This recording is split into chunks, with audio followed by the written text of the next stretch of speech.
I think we've all heard the phrase, because I said so, coming from our parents when we were growing up. And it would usually happen after we had pushed their limits a little too far. And that's what we're talking about today in this video, how to deal with boundary crashers or pushers. Hi, I'm Kim Long and I'm with Dosha Psychological Services in Spruce Grove, Alberta. I think it's a good idea to quickly review what boundaries are. Just the reminder that boundaries are about something that makes us feel uncomfortable and what we will do if that person continues to push against those boundaries. That this is our limit, but we are responsible for our own actions in that. We cannot control what the other person chooses to do. And this is going on the assumption that in setting your boundary, you have been really clear about the consequences that you're setting or that are going along with that boundary. So one of the first things to do when you are kind of trying to deal with that boundary crasher or pusher is recognize that you're probably going to feel uncomfortable with having to remain firm with your boundary. A lot of us are people pleasers. We don't want to reject anybody. We don't want to feel rejected by anybody. And so when somebody pushes against our boundary, we sometimes become angry or scared or sad or any of those uncomfortable emotions. What I invite you to do in those moments is take a second, take a breath, bite your tongue, whatever you need to do, and just let it settle. Recognize how you're feeling and let your brain come back online so that then you can move on to be really kind of respectful but firm. You aren't going to offer a long explanation about why you are continuing to maintain your boundary or limit. You're just going to repeat what your boundary was.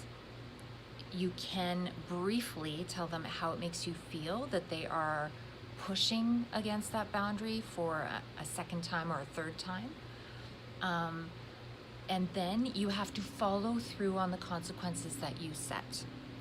You can actually set another limit within trying to assert your boundary. So if you continue to talk about this thing that is making me uncomfortable, I am going to either disconnect from the conversation and not respond, or I'm going to take a time out and leave, or whatever. But you can set another limit within that to let them know, if you keep pushing, this is going to be the consequence of that. This is the action I'm going to take that will be the consequence of that. And again, you have to follow through on that. So the keys here: calm yourself down first before responding. In responding, be respectful but firm and follow through on the consequences that you've already laid out for that person. You could set another consequence if you need. You will not give a long explanation. You will just keep it brief.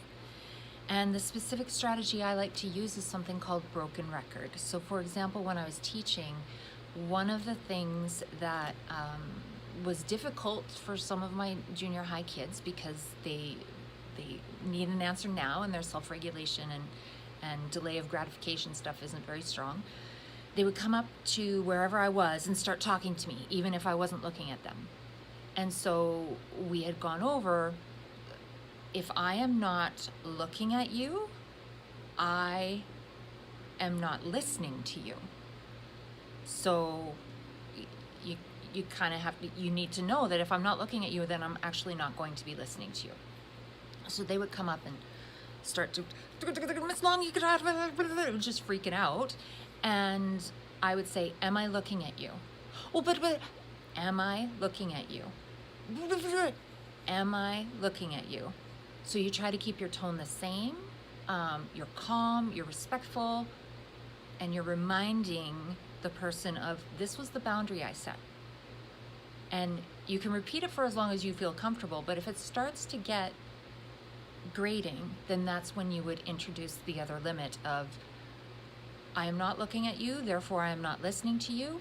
If you continue to talk with me while I am trying to do this, it will take longer for me to come to you, and I will put somebody ahead of you in line. So anyway, it's something to give a shot about. Let me know what you think, what other strategies maybe you have for dealing with boundary crashers or pushers, because I know we have all dealt with them, especially parents, and especially right now. So yeah, I'd love to know what you think. And if you like this video and would like to see more, please hit the subscribe button below. And yeah, until next time, take care of yourself. Bye.